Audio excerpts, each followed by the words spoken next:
इस मजबूत चट्टान दी सारे जग तो उच्ची शान,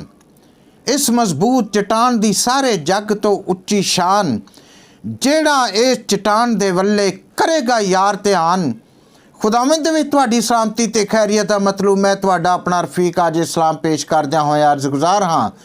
कि मेरे इस यूट्यूब चैनल नूं सबसक्राइब ते शेयर जरूर करना ताकि आने वाली हर वीडियो तुहाडे तक बर वक्त पहुँच सके। तो अज दी कहानी का नाम इंतखाब। खुदावंद यसू मसीह ने अपने शागिर्दां दे विचों मुकद्दस पतरस का इंतखाब किया तो उन्होंने क्या कि पतरस तू मजबूत चट्टान है तो मैं इस चट्टान के उत्ते अपनी कलीसिया कायम करांगा।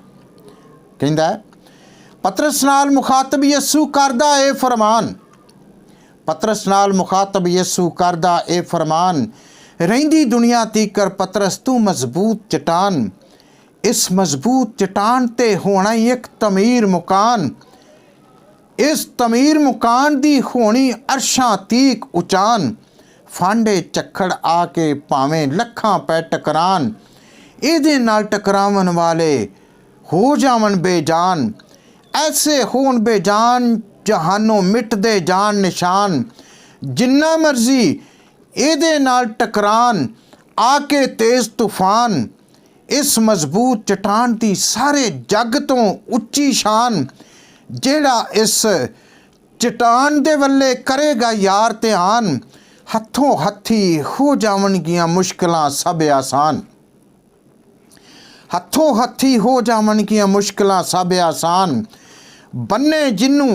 धरती ते ओ बज्जे विच आसमान, जिन्नू आखे खुल जा ते ओ खुले विच मैदान, आलमे असफल दे दरवाजे होवन खुद हैरान, इस चट्टान दी मिसल रफीक नहीं मिलदी विच जहान, इस चट्टान दा हादी जिंदा वसदा विच आसमान, इस चट्टान दा हादी जिंदा वसदा विच आसमान, वसदा विच आसमान, वसदा विच आसमान।